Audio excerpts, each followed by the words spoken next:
नमस्ते बिहार और आपके साथ मैं हूं सोनाली सिंह और इस वक्त की बड़ी खबर पटना से, जहां सीएम और स्पीकर के बीच सुलह की खबर सामने आ रही है। सूत्रों के हवाले से ये बड़ी खबर आपको बता रहे हैं। सीएम और स्पीकर के बीच सुलह हो चुकी है। मंगलवार की शाम को दोनों की मीटिंग हुई, जिसके बाद जो विवाद पनप गया था वो सुलझ गया है। विधानसभा परिसर की एनेक्सी में मीटिंग हुई है और दोनों डिप्टी सीएम इस दौरान मौजूद रहे। मंत्री विजय चौधरी भी इस दौरान मौजूद रहे थे। अपमानित करने का कोई मकसद नहीं था, ये बयान दिया गया है और सभी तरह के गतिरोध पर विराम लगाया गया है और आज से सुचारू रूप से सदन की जो कार्यवाही है वो चलेगी। तो ये बड़ी खबर आपको पटना से बता रहे हैं और पटना से हमारे सहयोगी संजय कुमार फोन लाइन पर जुड़ गए। संजय, देखिए जो विवाद था वो कहीं ना कहीं सुलझ गया है, लेकिन ये बताइए कि इस सुलह के बीच की कड़ी क्या कुछ सामने आ रही है?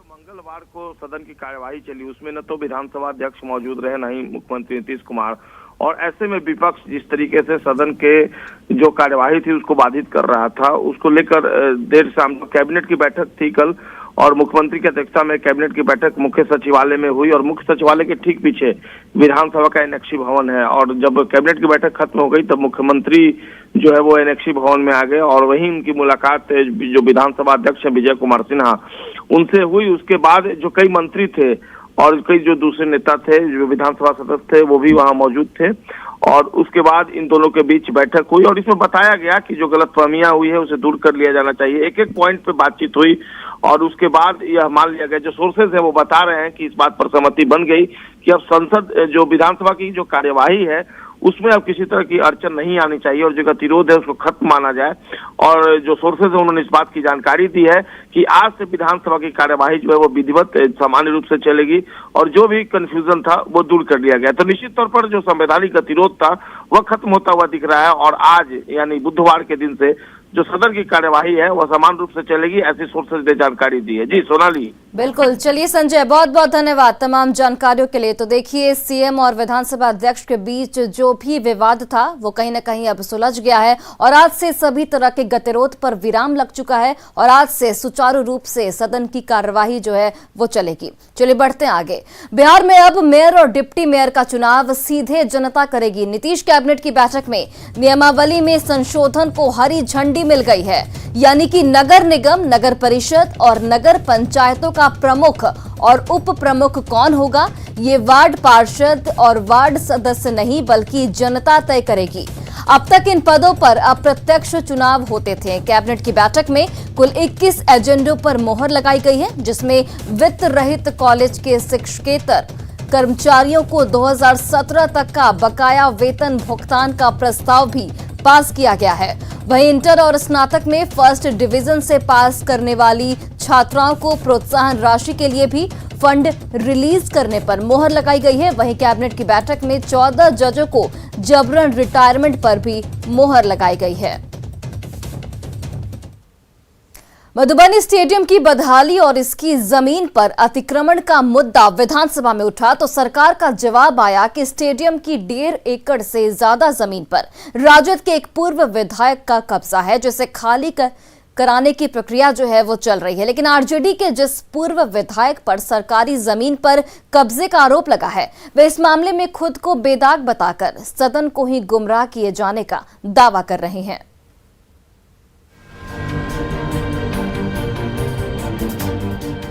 जिस स्टेडियम में कभी खिलाड़ियों का जोश दिखता था, दर्शकों की तालियां गूंजती थी, बिहार का वो प्रसिद्ध मधुबनी स्टेडियम आज अपनी बदहाली पर आंसू बहा रहा है। बारिश में झील में तब्दील होने वाले स्टेडियम में इन दिनों जलकुंभी का राज है, लेकिन न्यूज 18 पर यह खबर चलने के बाद मधुबनी स्टेडियम की सूरत संवरने की आस जगी है।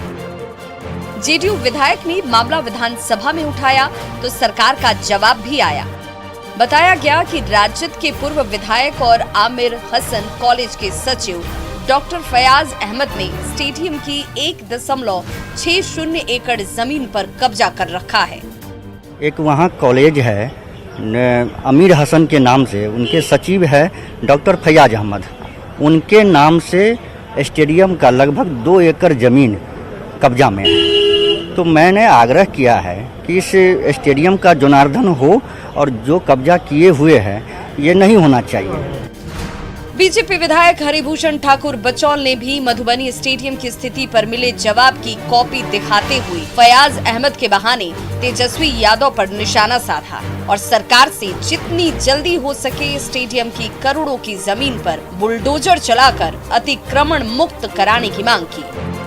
कार्रवाई ये हो कि दागी लोगों को जो जमीन का घोटालाबाज है, सरकारी जमीन स्टेडियम का जमीन लिया है, उसके साथ नेता प्रतिपक्ष न दिखे और दूसरा उसको तुरंत बुलडोजर लगाया जाए। डॉक्टर फयाज अहमद अपने पूर्वज के नाम पर जो उनका कॉलेज है अमीर हसन कॉलेज मधुबनी में, उसके नाम पर सरकारी जमीन की जमाबंदी करा ली है और स्टेडियम का वो जमीन है जहां बच्चे खेलते थे। मैं राजस्व मंत्री से मांग करता हूं कि उसको अतिक्रमित तुरंत खाली कराया जाए। तो सत्ताधारी दलों के विधायक फयाज अहमद पर सत्ता में रहते हुए सरकारी जमीन पर कब्जे का आरोप लगाते रहे, लेकिन राजद के पूर्व विधायक खुद को पाक साफ बताने में लगे रहे। फयाज अहमद इन विधायकों और विभागीय अधिकारियों पर ही सदन और सरकार को गुमराह करने का आरोप लगाते नजर आए। जहाँ से ये रिपोर्ट गया है, चाहे सर्किल ऑफिस से गया हो, चाहे रेवेन्यू से गया हो, वो तो बाहर ज़मीन है जो ऑलरेडी परचेज की हुई ज़मीन है, उसका हाई कोर्ट से आदेश है, उसका सभी से आदेश है और वो तो आज भी 20 फीट गहरा ज़मीन है। अब फयाज अहमद जो भी दावा करें, लेकिन मधुबनी स्टेडियम के सवाल पर सदन में भी ये जवाब दिया गया है। स्टेडियम के बाहरी हिस्से की 1.60 एकड़ जमीन को जो राजद के पूर्व विधायक फयाज अहमद के नाम से पंजी 2 में दर्ज है, उसे रद्द करने का प्रस्ताव अपर समाहर्ता मधुबनी के कोर्ट में है। ऐसे में स्टेडियम की जमीन को लेकर कौन सच्चा है और कौन झूठा, इस पर से पर्दा तो उच्च स्तरीय जांच के बाद ही उठेगा।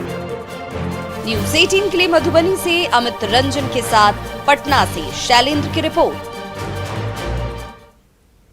पटना की कोतवाली ट्रैफिक पोस्ट पर स्कूटी सवार और पुलिसकर्मी के बीच नोकझोंक का मामला सामने आया है। दरअसल ट्रैफिक पुलिस के जवान ने स्कूटी सवार को रेड लाइट पर बगैर हेलमेट को लेकर टोका, जिसके बाद बवाल शुरू हो गया। स्कूटी सवार अपनी गलती मानने के बजाय पुलिस से उलझ पड़ा और दोनों में बात बढ़ती गई। पुलिस स्कूटी सवार को लेकर थाने पहुंची, लेकिन वहां भी हंगामा जारी रहा। विवाद कहां से शुरू हुआ वो आप सीसीटीवी फुटेज में कैद तस्वीरों के जरिए देख सकते हैं। फिलहाल इस पूरे मामले की जांच जो है वो की जा रही है। जो हेलमेट लगा रहा है वो देखिए ट्रैफिक पुलिस।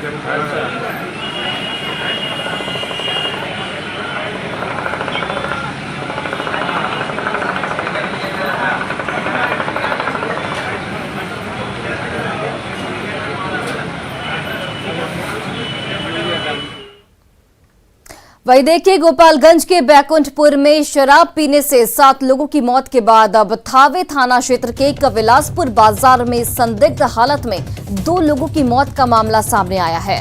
इनमें एक मृतक के परिजनों ने जहरीली शराब पीने से मरने की बात स्वीकार की, जबकि एक परिवार इससे इनकार कर रहा है। परिजनों के अनुसार उन्हें शराब पीने की लत लगी थी, लेकिन मना करने के बावजूद वे शराब पीते थे और फिलहाल मामले की जांच जारी है।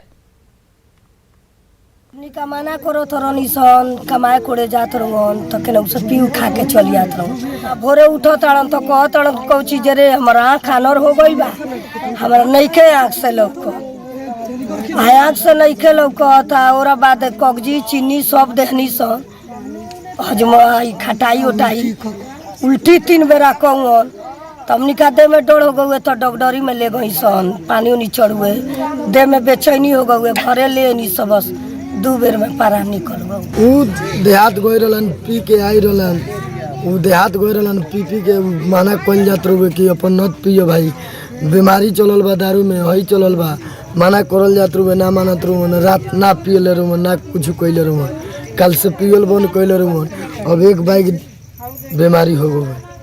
का हो गए? पेट में दर्द हो गए, कहत रहन कि आँख से नहीं खेलो। अचानक 4 बजे करीब में सीना में दर्द भइल, राजीव रंजन के पास हमने के जानकारी भइल तो ले गए सन। वजह से राजीव रंजन डॉक्टर साहब कहनी है कि हमारा बस के नहीं खेर, वो ले जाए गोरखपुर ले जात रहनी सन। ओकर बाद रास्ता में बथना कुटी के पास डेट कर गए हन। और गोपालगंज से हमारे सहयोगी गोविंद फोन लाइन पर जुड़ गए हैं। गोविंद, पुलिस की कार्रवाई कहां तक पहुंची है? दोनों की मौत किस वजह से हुई? क्योंकि एक के परिजन शराब पीने की बात मान रहे हैं, वहीं दूसरे के परिजन नहीं मान रहे हैं।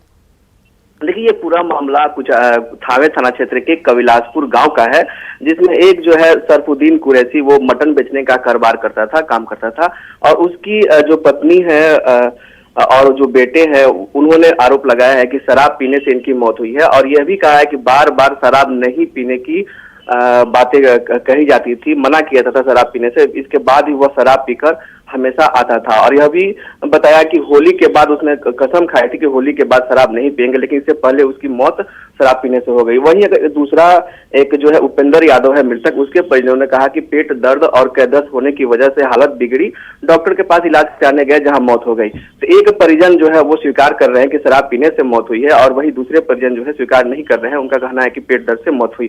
प्रशासन की कार्रवाई की बात करें तो रात में वहां पुलिस गई थी, और पुलिस के पहुंचने से पहले जो है परिजन जो है दाह संस्कार करा चुके थे। फिलहाल दोनों शवों का पोस्टमार्टम नहीं हो सका है, और पुलिस के जो आलाधिकारी हैं वो इस पूरे मामले की जांच कर रहे हैं। वहीं एक और मामला सामने आया है, एक दानापुर है माजा थाना क्षेत्र में, वहां के एक संदीप कुमार नामक युवक है जिसके आंखों की रोशनी चली गई है।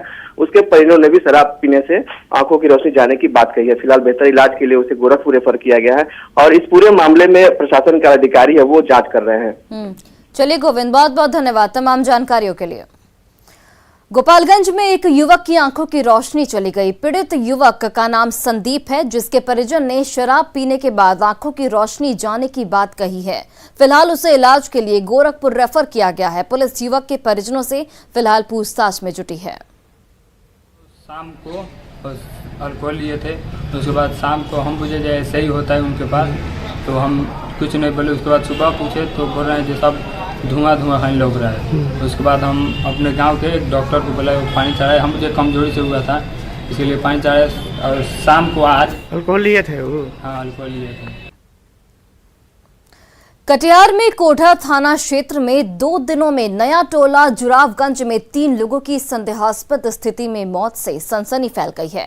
2 दिनों में कोढ़ा थाना क्षेत्र के जुरावगंज में सुलोचना देवी, रेखा देवी और अविनाश की मौत हो गई।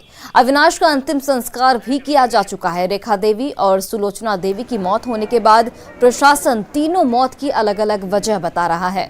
वहीं सुलोचना देवी की बेटी गुड्डी देवी के बयान से जहरीली शराब से मौत का शक जो है वो गहराता जा रहा है।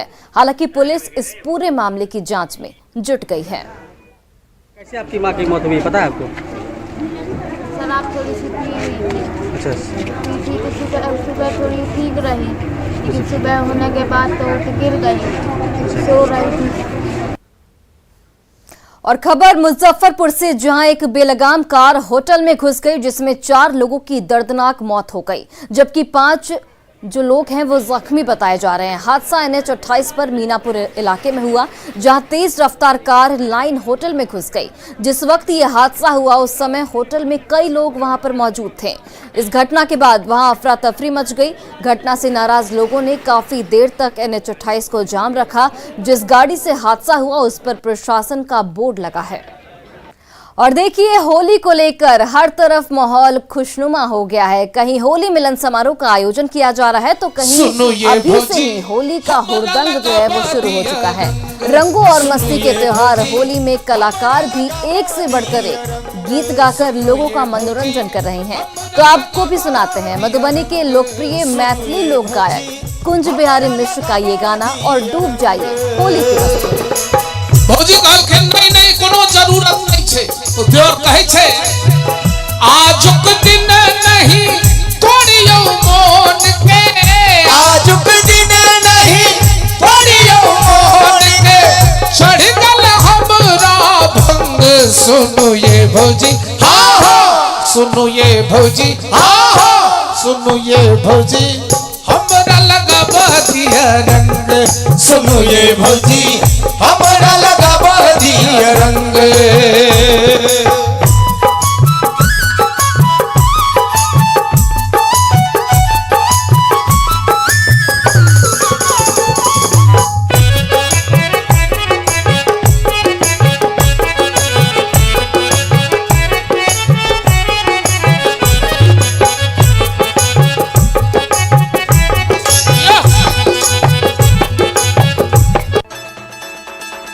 और फिलहाल इस बुलेटिन में बस इतना ही। आप देखते रहिए न्यूज़ 18 बिहार झारखंड।